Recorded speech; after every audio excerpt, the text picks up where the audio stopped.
Welcome, Greek U Nation, to episode number 665 of the Fraternity Foodie Podcast. I'm your host, Dr. Mike Ayalon, CEO of Greek University. I'm a speaker and an author. Our ninth book just came out. It's called From Letters to Leaders, The Legacy of Service. So I want you to go and pick up that book on Amazon today. We call these episodes the Fraternity Foodie Podcast because there is nothing like great food to bring college students together. Fun fact, our college student listeners have all kinds of ideas for new products or new services that they want to bring to market while they're in college or maybe quickly after graduation. The big issue is that they don't have mentors in the entrepreneurial space that can help them avoid costly mistakes. Our next guest is the ultimate entrepreneurial advisor, and so I can't wait to bring him to our show today. Douglas Park is a Silicon Valley startup lawyer, a strategic advisor, private company board director, a lecturer, and author of the book. It's called Starting Startups: Integrate People, Product, and Position for Success. Douglas has a PhD in business from Stanford University, has been named to the super lawyers list multiple times, and for over 25 years, he has helped emerging companies make smart early stage decisions that prevent expensive missteps. His approach is built around his own unique 3P framework: people, product, and position. Using this approach, he has taught hundreds of entrepreneurs the essentials for building businesses that customers want and that investors can take seriously. This innovative method connects the dots across strategy, corporate and securities law, and organizational science, resulting in clear, practical business guidance for founders and media audiences alike. Welcome to the show, Douglas. Well, thank you, Mike. Happy to be here. Hey, it is an honor to have you on the show. I think you are the perfect guest for our college students. And, what's interesting about you is you could have gone anywhere in the world for college as an undergraduate student, but you decided on Harvard. So why did you make the decision to go to school at Harvard? Well, it certainly wasn't because of the Greek life. There were no fraternities and sororities when I was at Harvard. In fact, even today, there's still very few, and there are very few students who are in a frat or a sorority. But I chose Harvard really because I had a friend when I was a kid.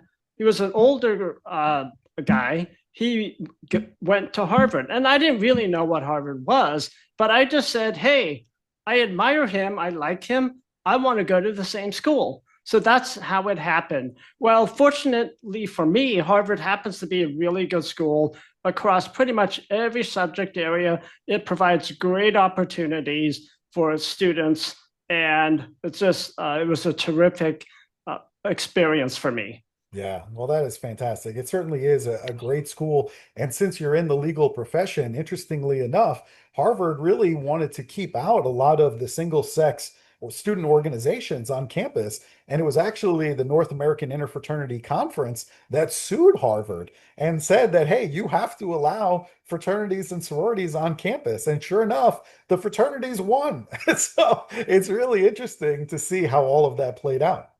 Well, it is because for a long time, there have been single sex male clubs called final clubs, very exclusive. Really famous Harvard graduates have been in one, like John F. Kennedy, the president, T.S. Eliot, the famous poet, the Roosevelts, really, really famous people. And for a long time, that was seen as, unfair to women because women were not allowed to be in these final clubs. So that's partially why there was this push to allow fraternities and sororities on campus. Yeah, well, I'm a big fan of both fraternities and sororities. So hopefully in the future that will expand on Harvard's campus, and more students will have the ability to join these great student organizations. And you've worked with hundreds of startups in your life. So why do you think that so many smart people with great ideas, that business still fails anyway? Ultimately, it comes down to they can't get the right things done at the right time. It's about a failure to execute. And ultimately, that is what this 3P framework is all about. Okay, well, that's great. So you talk about this 3P framework. It is people, product, and position. So can you break down all of those three in simple terms that a college student would understand? So people refers to you and your co-founders, your advisors, your board members, your employees. Product is pretty self-explanatory. It's what are you offering to your target customers? Is it a product or service? Is it an app? What is it? Is it a dog walking service? So that's what product is. Now, position is there are two parts to it. The first part is your strategy. How are you competing? And then secondly, your business model. How are you going to win? Business model is about how are you pricing? Do you have a subscription model, for instance, a membership model? Do you have different tiers? Or how does your pricing work? So that's in a nutshell what the 3Ps are. Yeah, all right. Well, that makes total sense. Now, give us an example of a startup that actually failed because one of those 3Ps was out of alignment. Well, during the pandemic in 2020, there was a mobile video startup called Quibi, started by Jeffrey Katzenberg of the SKG DreamWorks movie studio and Meg Whitman, the former CEO of eBay. They raised $1.75 billion from investors because of their name. And the idea behind the platform was to have high quality videos, about 10 minutes, that cost more than $100,000 to produce, created by famous people and celebrities like Chrissy Teigen, Liam Hemsworth, and people like that. Well, unfortunately, despite having this exclusive platform, which was their strategy, they charged only $5. That was their business model, their pricing. Well, that is inconsistent. You can't have something that's really high quality that costs where the product costs so much to produce and charge so little for that. So they completely misread their target market, and they were trying to compete with Netflix, but Netflix already was entrenched at a dominant position. And so Quibi failed within 6 months. They spent 1 billion of that 1.75 billion that they raised, and they returned the rest of that 0.75 billion to the investors, who were obviously not happy.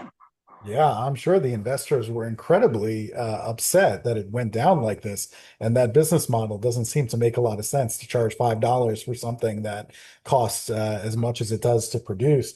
And also, it kind of reminds me a little bit, I'm old enough to know the difference between VHS tapes and Betamax tapes. And I remember, when my father first saw the technology, he said, wow, Betamax has got to be the way to go because the quality of those films were so superior. And he saw the difference. And so he was an early adopter on Betamax. And then sure enough, VHS comes out. They offer their product at a lower price, but also lower quality in terms of the tapes. And VHS took off, and now nobody even knows what Betamax is. Well, it did. And Sony, the creator of Betamax, made a big mistake because they tried to make Betamax exclusive to Sony studio movies. Whereas VHS, they went to all of the movie studios and said, hey, put your movies on VHS. And it's a lot cheaper than Betamax anyway. So Sony miscalculated. And there, it basically demonstrates a big lesson that I talk about in the book, which is execution beats ideas. Wow. So oftentimes entrepreneurs, founders get so, they basically fall in love with the idea they have, but that's oftentimes what is going to cause them to fail, because you may need to change your product, iterate it based on customer feedback to make it more attractive to your target customers. Yeah, that customer feedback is incredibly important. And I would highly advise people before they go too far to get that customer feedback as early as possible. So that way they can make changes before they go to market. Now, you talked about some co-founders of, a huge company that failed ultimately. And you would think on the face of it, choosing people who are so accomplished in movies and media would make sense. So, what are some of the red flags when choosing a co-founder or a business partner? Well, be very careful. Don't necessarily choose a co-founder because they've been your BFF for life, right?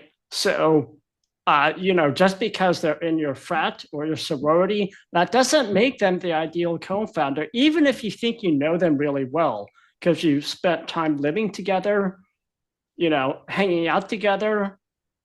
But that's not necessarily what you want to choose a co-founder based on. You got to make sure that you want to do the same thing, the same kind of business, that you're passionate about it, that you have complementary skills, that you are committed, and that you have the same business goals. Okay. So let's talk about like an example because I think this would be helpful. I have a really good business idea for a new app, and one of my fraternity brothers happens to be an app developer. This is what he does for a living. And I'm the idea guy. He's the guy who's going to go and build the app. I also have access to the market because it's something for fraternities and sororities. So I have all of their email addresses and all of their contact information in order to market this new product. And you mentioned that founder conflict is actually a very big reason on why so many of these startups fail. So, what conversations should I be having with my co-founder or partner early on that maybe other people usually avoid? So here's the big one. It's about how you're going to split the stock or the ownership in the company. Now, too many co-founders, they simply, for instance, let's say you have one co-founder, like in the example you gave. Hmm. Well, in too many situations, the people just say, okay, let's split it 50-50. Well, that's a big mistake because you might be committed in different ways. The importance of what you bring to the startup might be quite different, and your ideas about what the startup should be, or what the ultimate view of the success is, could be quite different. And so, in fact, most co-founders do exactly that. They split the equity 50-50, and that is a cause for conflict later. Or they don't write down, they don't document the actual equity split, and they assume that there is some agreement. That is also a big reason for conflict later on. Yeah, well, that makes a lot of sense. I'm going to get to work on writing out that agreement. Even though we agreed, verbally, we should put it down on paper. So I think that is a Well, very important thing. Mike, I've been involved, unfortunately, in lawsuits where the startup really takes off. And then one co-founder says, hey, we agreed that we would split the equity 50-50. Mhm. And then the other co-founder is like, no, we never agreed on anything in terms of splitting the ownership. Well, guess what? That is kind of, you're asking to be sued. Yeah. Yeah, you make a good point. We're going to have to get it in writing. So I'll have to mention that to my partner. We're going to Yeah. get an agreement in his inbox very shortly. All right, so that makes a lot of sense. Now let's talk about validating the product. What is the simplest way that a college student can validate this new product or market fit without spending a lot of money? Because many of these college students are broke. Yeah. Well, don't try to wait until your product or service is perfect. Just get something out there and ask your target customers for feedback, what they like about it and what they don't like about it, what you can improve. So it's an idea in the startup space called the minimal viable product, the MVP. And that is what you should shoot for at first. So in fact, uh, Uber is a big fan of this. They test things on a very low scale basis. And they do something where they compare option A to option B, and they test the response to those two different options. Airbnb has done the same thing. It did it very early on. Yeah, that makes a lot of sense to me. And I also agree with you. I think we need to get these products out to market and start testing. There are too many people that I meet that have great business ideas, but they won't release their product until it's perfect in their mind. And you and I both know there's no such thing as perfection with a new product. I mean, it's impossible. I mean, I look at my website for an example. I've been in business now for Yeah. 10 years. So any business that has survived 10 years, that's a wonderful thing. But the website today looks so much different than the website did when I first launched 10 years ago. There's literally, all kinds of updates that are being made on a daily basis. And so we're still seeking perfection. And I don't think we're ever going to get there. But the bottom line was to get that market share initially, take up all of the market share, and then you can perfect your product. Am I right? That's right. And so you got to be willing to change your product. That's what I meant earlier with don't just fall in love with your first idea because, there's a very famous saying in the startup space by actually the author of one of the books on something called the lean startup, which is actually what I was describing, where he says the business plan will not survive first contact with the customer. So, in all of these entrepreneurship classes, especially in colleges at the undergraduate level, a lot of times the final project is a business plan. Well, that's all fine and good. It might be a 25, 50-page document, but expect it to change the first time that you talk to your customers. Yeah, makes a lot of sense to me. The college students that I'm working with that have this entrepreneurial idea, they're so focused on the hype around this product. They start looking at social media and like maybe I need a fancy intro and I really need to do this big on Instagram or TikTok. And they're so focused on the hype and they're forgetting about the positioning. So talk to us about the difference between positioning and hype and why positioning is actually more important. Well, look, Mike, we live in an attention economy, right? These days, people have much shorter attention spans. And that is why TikTok and Reels on Instagram have been so successful and popular. That is what the young people today love. I know that from my own 20 something kids. So that's all fine and good. But you want to make sure, especially if you're going to have a serious startup, that whatever hype you have is backed up by your positioning. And that goes back to what I was saying earlier. Your strategy, that is, how are you actually competing? Price, quality, convenience, and your business model, the pricing. So that has to ultimately be reflected, even though you might not say it directly in your short videos, your TikTok reels, but hype is fine at the beginning to just get people interested, but hype only lasts so long. Yeah, you make a great point there. I mean, you can have the best Instagram reel, the best TikTok account in the world, but if the product, the pricing is wrong or the quality is wrong, then this whole business is sunk. I mean, it's never going to go anywhere. Really good things, I think, for our students to consider.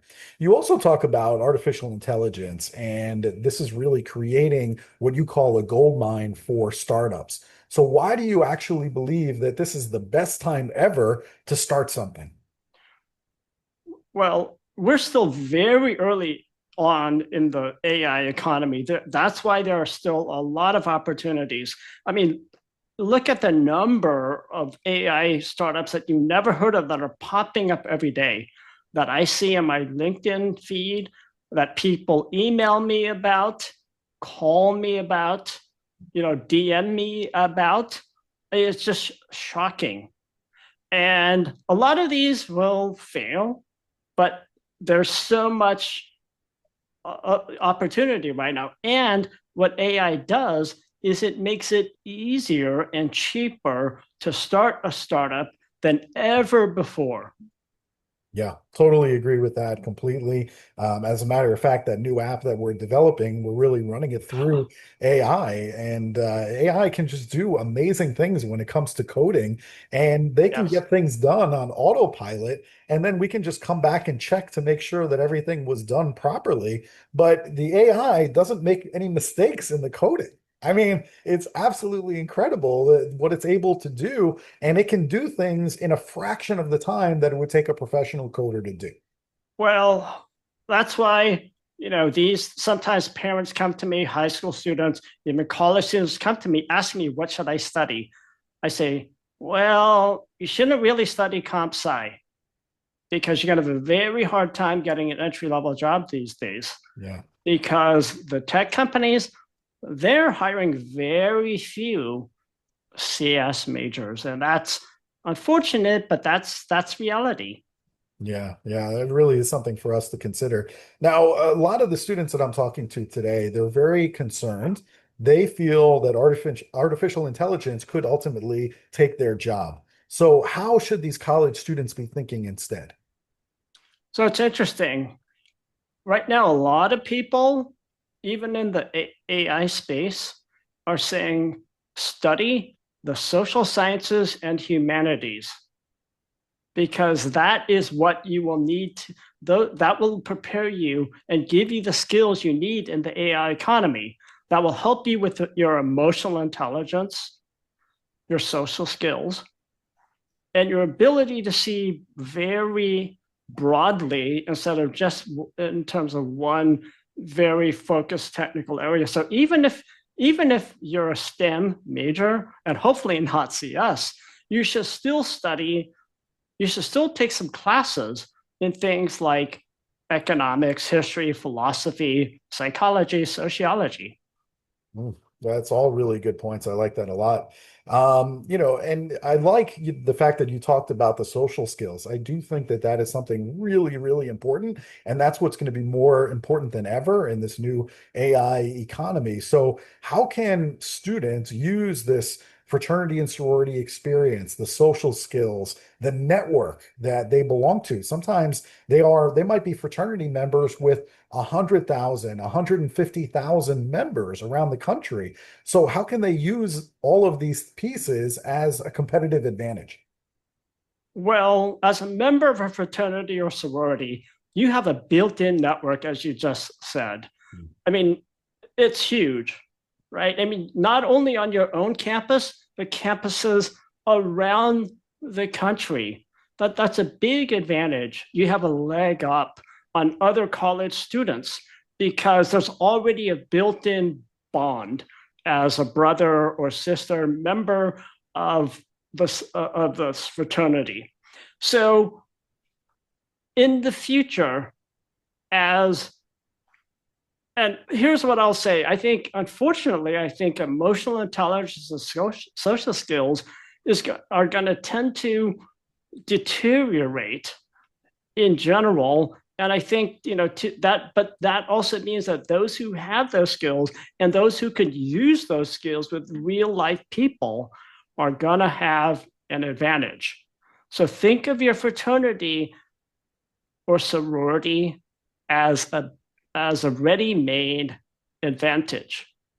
Yeah, I like that. And I completely agree with you. I think that is really, really important to be able to connect to other people. And I think any one of these listeners who are in a fraternity or sorority, you can immediately reach out on LinkedIn to anybody who is in your fraternity, in your sorority. It even could be in another fraternity or sorority. The fact Yes. that you've had that experience, immediately these people understand that you're coming to the table with leadership skills. You're coming to the table with communication skills and social skills. And these are the things that they are looking for. And by the way, the studies actually show that fraternity and sorority members are more engaged at work. And this is another big problem that a lot of CEOs are saying, that they're saying, well, my employees are not engaged. And the fact is, all of the data points to the fact that these fraternity and sorority members are some of the most engaged employees you'll have. So I do think that I agree with you. There's a big competitive advantage there. You have a big leg up on the other students on campus. Oh yes, for sure. In fact, there are studies that show that employers are particularly concerned about Gen Z, Mm. their ability to engage effectively with other people at work. And so if you can bring that kind of experience, then again, that shows the, a possible employer that, hey, you should take a chance on me. Yeah, 100%. All right, this has been great and really helpful. Now, I do love good food. That is my weakness. So the next time I find myself in the San Francisco area, which by the way is one of my favorite cities in the entire world, they have some really good food in San Francisco. I mean, the Chinatown there is just outrageously good. So where should I be going for dinner the next time I'm in San Francisco? Too many places to list. I mean, literally, some people call the entire San Francisco Bay Area food paradise. Yeah. And, all the way up, from the Napa wine area down to San Jose, you can find any kind of food you want. In particular, my favorite kinds of food are pizza, Mexican, because I grew up in San Antonio, Texas. Yeah. And, I love Indian, I love Chinese, Japanese, Korean, Burmese, Italian, geez, you name it, Greek, French, uh, you name it. You name it, we'll So go. I can name specific places if you want. Yeah, But, which ones do you like? well, for pizza, for instance, I like this place called Amici's. They call themselves an East Coast pizzeria. And, it's thin crust, very different from the Chicago pie. Right. For Mexican, I like Celia's. I'm not a huge fan of burritos, but, they have more traditional Mexican food that's really terrific. In the city specifically, there's this place called Quince, which is a contemporary California place. It's a little expensive. Um, and a lot of the places in the city that I go to are expensive and maybe out of range for college students because I go there on a business account, either my own or someone else's. And then if you go up to Sonoma County, north of San Francisco, or up to the Napa wine region, my gosh, there are just too many good restaurants to name. So, those are just some of the places that I would name. Again, there are just tons of great restaurants around here. Yeah, there's no shortage of good food in San Francisco. That is absolutely certain. And so, well, I'm very happy that you're eating pizza in San Francisco because the New Yorker in me, I was born in Manhattan. So, the New Yorker in me Yes. is very happy that you're eating thin, crust pizza, that you're not, eating something that's like a thick crust. That's not real pizza in Chicago. I mean, it's a casserole, yes, not Yeah. pizza. Yeah, absolutely. Yeah. So, well, I'm happy that you're eating thin crust. That's great. All right. So, if our students, if they want to connect with you, if they want to buy your book, it's called Starting Startups, or they want to connect with you for other opportunities, where should they go to connect with you and get the book? Well, go to douglaspark.ai. Douglaspark.ai. That is my website. You can fill out the contact form there and message me. The book link on Amazon is also available on the website. And if you want to just ask me questions, I really like engaging with young people, with college students. And so, if there's something you want to ask me, feel free to. Uh, I'd be happy to talk to you. Yeah, well, that is great. Go to douglaspark.ai. You can get the link there for his book. It's called Starting Startups, Integrate People, Product, and Position for Success. And there you can message him as well. So he loves hearing from college students. Now you're going to get a flood of emails now from college students all across the country that have some business idea. So just get ready. That's all I can say. Okay, don't break my website, please. All right, they won't bring down the website, but they will message you because they're going to want some information about their own company that they want to build. So this could be very, very exciting. All right, well, Douglas, thank you so much for sharing all this great information with us today. We really appreciate it. Thank you for having me, Mike. It's been Of it's been course. fun. Yes, and to our students, if you learned something today, please share this episode with your chapter. Get this link to this video, drop it in a group chat with your chapter, or share it on social media. You never know who in your network needs to hear Douglas Park and his message today. Thanks for joining us. We'll see you on the next episode of the Fraternity Foodie Podcast. Bye for now.